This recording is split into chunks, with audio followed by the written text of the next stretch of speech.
alegra, ¿verdad? Cuando tú te acercas a Cristo, pero el problema es cómo hacerlo. Y por eso él inmediatamente dijo, si quieres que tu alma cante a Jehová, ven acá conmigo y te diré cómo hacerlo. Y es cierto, hermano, si tú quieres tener la dicha de la bendición, si tú quieres, hermano, tener esa doble bienaventuranza, ¿verdad? Si tú quieres ser doblemente feliz, si tú quieres tener la paz como el tema que tratamos ayer, entonces te diré cómo hacerlo. Y en esta noche vamos a hablar precisamente de eso, ¿verdad? De la dicha del perdón. Y en esta noche vamos a hablar en el versículo 1, en el versículo 2a, como lo acabo de mencionar, vamos a hablar en el versículo 1, donde dice, bienaventurado aquel cuya transgresión ha sido perdonada. Y luego dice, ¿verdad? Y cubierto su pecado. Observe bien lo que dice. Luego, en el versículo 2, párrafo A, dice, bienaventurado el hombre a quien Jehová no culpa de iniquidad. Y en esta noche vamos a ver dos puntos que vamos a ver, son 3 puntos, pero vamos a ver dos para no alargarlo mucho y voy a tratar de recortarlo un poco. Y dice, en el inciso A dice, somos culpables todos de la transgresión. Y una de las cosas, hermano, que es muy difícil para poder tener la dicha del perdón o para ser bienaventurados, para que, como vemos allá, dice, bienaventurado aquel cuya transgresión ha sido perdonada. Muchas veces Dios está dispuesto, como lo vimos ayer, la misericordia de Dios siempre está dispuesta, hermanos, en perdonarnos, siempre está ahí. Pero una de las cosas, hermanos, y que es muy difícil, ¿verdad?, es que las personas, los seres humanos, a pesar de que Dios tiene la misericordia, ¿verdad?, no aceptamos nuestras culpas, no aceptamos que nosotros somos los que tenemos el error, que nosotros somos los culpables de nuestras transgresiones, de nuestros errores en esta vida. Y es por eso dice ahí el versículo 1, ¿verdad? Dice, bienaventurado aquel cuya transgresión ha sido perdonada, para que tu pecado sea perdonado, amado hermano. Tú tienes que entender que tú eres el culpable. No es Dios el culpable, porque Dios ahí está, tendido en la mano, pero tú tienes que entender eso. ¿Y por qué lo digo, hermano? Mire, vaya allá en Jeremías, capítulo 2, versículo 19. Y nos damos cuenta, hermano, qué es lo que Dios, precisamente, ¿verdad?, lo que yo estoy mencionando ahorita. En Jeremías, capítulo 2, versículo 19.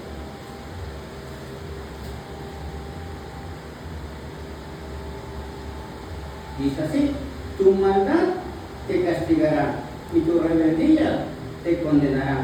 Sabe pues y ve cuán malo y amargo es haber dejado tú a Jehová tu Dios y faltar mi temor a ti, dice el Señor Jehová de los ejércitos. Vemos, hermano, claramente, ¿verdad?, que la Biblia, aquí en el libro de Jeremías, ¿verdad?, la palabra de Dios nos dice que tú eres el culpable. Tu maldad propia, en otras palabras, tus propios errores, hermano, tu propia concupiscencia, tus propios delitos te conllevarán a tu propio castigo. No es que Dios, amado hermano, es el que te va. Capítulo 2, versículo 19. ¿Sí? Entonces, por eso dice ahí, tu maldad te castigará y tu rebeldía te condenarán. Es decir, que tu propia rebeldía y tu propia maldad propia te castigarán. O sea que tú te estás autocastigando automáticamente. ¿Por qué razón? Claro, ahí lo dice claramente, dice, por haber dejado a Jehová tu Dios y por faltar mi temor en ti, dice el Señor. O sea, dice que cuando no obedeces, cuando tú no amas a Dios, cuando no temes a Dios, tú mismo, automáticamente tú mismo cometes errores tras errores, como lo mencioné ayer. Y entonces, no es que Dios sea el culpable, no es que Dios, como lo dije ayer, cuando hablamos del tema de la paz, la ausencia de la paz, es hablando de que entonces debido a las personas, ¿verdad?, que no obedecen, viene eso. Entonces también podemos ver, amados hermanos, en Miqueas capítulo 6, versículo 8, dice también que somos culpables del pecado por darlos por cortos, o sea, como que por decir que pensar que los pecados que hacemos son chiquitos y que debido a que los pecados son mínimos o son cortos, los pecados que hacemos no va a pasar nada. Entonces vemos, hermanos y hermanos, que esto simplemente nos declara de que nosotros también fracasamos. Somos un fracasado debido a que pensamos de esta manera. Y esto claramente lo menciona ahí en Miqueas, capítulo 6, versículo 8, si alguien lo llega y lo encuentra. Pero también allí en Romanos, en su capítulo 3, versículo 23, es un texto muy conocido. ¿Alguien se acuerda qué dice Romanos capítulo 3, versículo 23?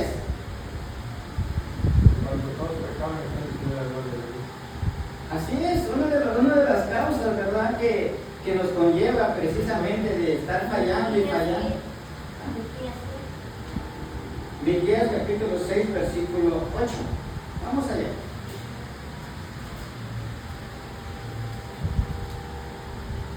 Miqueas capítulo 6, versículo 8.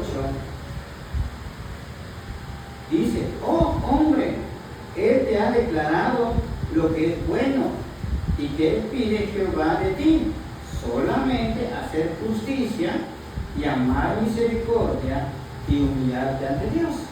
O sea, Dios dice, amados hermanos, que Él solamente te dice, que Él te declara que tú hagas solamente lo bueno, lo correcto delante de Dios, y solamente hagas lo adecuado. Ama a Dios en su misericordia y humíllate. Entonces, hoy en la mañana, precisamente, es por la respuesta que yo le dije a un muchacho hoy en la mañana, precisamente, que le dije, tú necesitas humillarte, pero tienes que tener una disposición de cuerpo, alma y mente para que Dios pueda tratar en tu vida. Porque él me hacía varias preguntas, y es lo que Dios precisamente está tratando en esta noche con nosotros, ¿verdad? Él está diciendo que todos hemos fracasado, todos hemos fallado, todos hemos cometido errores, chiquitos o grandes, no importa. Pero ¿sabes una cosa? Lo más triste de todo esto es que tú te aferras a eso y digas que no lo has cometido.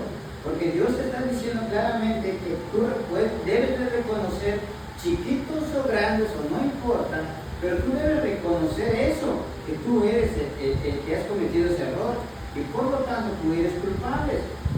También allí en Isaías capítulo 64, versículo 6, claramente nos dice que somos culpables de la iniquidad por ceder, por impulsos carnales. Es decir, hay cosas que decir que por medio de las emociones inmediatamente respondemos a algo incorrecto y procedemos a hacerlos y sin darnos cuenta.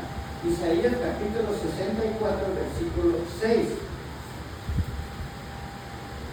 En Isaías capítulo 64, capítulo 6 dice: si bien todos somos como suciedad y todas nuestras justicias como trapo de inmundicia, y caímos todos nosotros como la hoja en nuestra maldad, nos lleva como viento. Dice Isaías que nosotros, debido a que nuestras emociones nos permiten caer por impulsos tan rápidos, o sea, emocionalmente, por nuestros impulsos carnales, nos lleva, dice, y el salmista dice que Dios lo ve como un trapo de inmundicia y lo ve como unas hojas que se sueltan y dice, viene el aire y los lleva por todas partes. Entonces esto nos dice es debido a que tú tomas decisiones instantáneamente sin haberlas meditado, sin haberlas comprendido. O sea, y el salmista claramente nos dice, ¿verdad? Y es por eso una gran parte de los errores o de los problemas muchas veces es por nuestro impulso, por tomar decisiones basadas en nuestras emociones instantáneamente, pero no debe de ser así.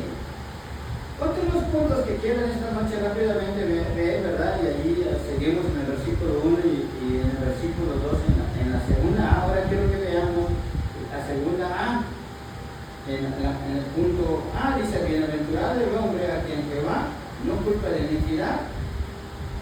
Y dice así, en el inciso A, dice: ofrece, vemos allá en el inciso A, como lo acabo de mencionar hace un momento, dice que ofrece quitarnos pues todas vuestras culpas. Y claramente lo dice en el versículo, ¿verdad? Porque ahí abajo dice: no culpa de iniquidad. Claramente dice: bienaventurado el hombre a quien Jehová, y ahí claramente menciona en la 2A, ¿verdad?, que no culpa de nuestros errores, de nuestras iniquidades o de nuestros perdones. Pero ¿cuándo sucede eso? ¿Cómo sucede eso? Porque claramente, ¿verdad? Entonces vemos claramente que Jehová Dios nos ofrece quitarnos todas esas nuestras culpas. En el versículo 1a claramente menciona, ¿verdad? Bienaventurado aquella cuya transgresión ha sido perdonada. Es decir, que es bienaventurado todo aquel que sus faltas han sido perdonadas. En el versículo 2 vemos claramente que Dios automáticamente no culpa a nadie. ¿Por qué? Porque Dios nos ofrece la dicha del perdón. Y vamos a ver rápidamente, ¿verdad? Vamos a ver los dos.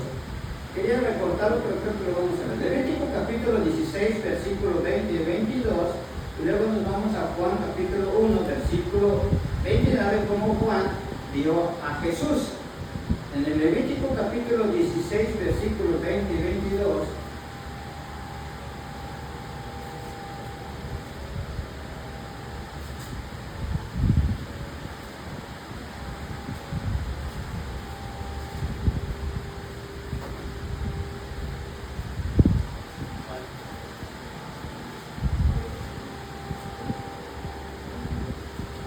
Levítico capítulo 16,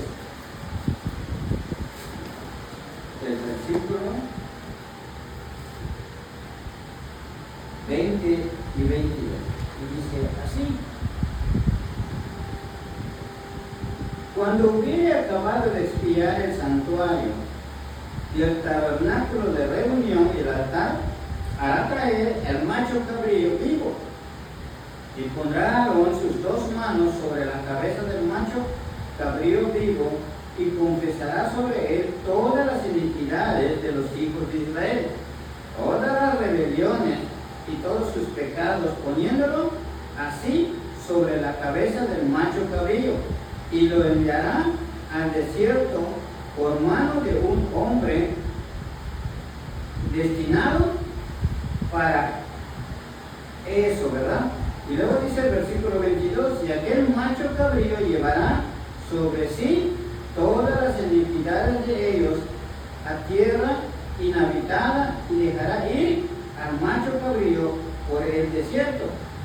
En el Antiguo Testamento, hermanos, la paga de pecado o todas las transgresiones eran pagados de acuerdo a la gravedad del asunto. Podrían ser desde un palomino hasta, pues como lo vemos, ¿verdad?, aquí, hasta una oveja o un macho cabrío, una cabra, como vemos aquí, dependiendo de eso. Y dice que se entregaba a cambio, eso se llama la expiación. Eso es un tema llamado la expiación, es decir, que hay alguien que paga tus pecados, tus transgresiones, para no volverlos a acordar jamás. Como lo vimos aquí en Salmos capítulo 32, de 1 al 2, vemos bien, ¿verdad? Es por eso que dice ahí que ya no tienes culpa de ningún tipo de iniquidad. ¿Por qué? Porque Dios lo ha pagado, todo el precio. Y vamos a San Juan en su capítulo 1, versículo 29. Allí claramente vemos cómo Juan el Bautista, creo que es un texto muy conocido, y dice: he aquí el Cordero de Dios que quita todo el pecado del mundo, ¿verdad? Juan así lo vio. Y capítulo 1, versículo 29. San Juan capítulo 1, versículo 29.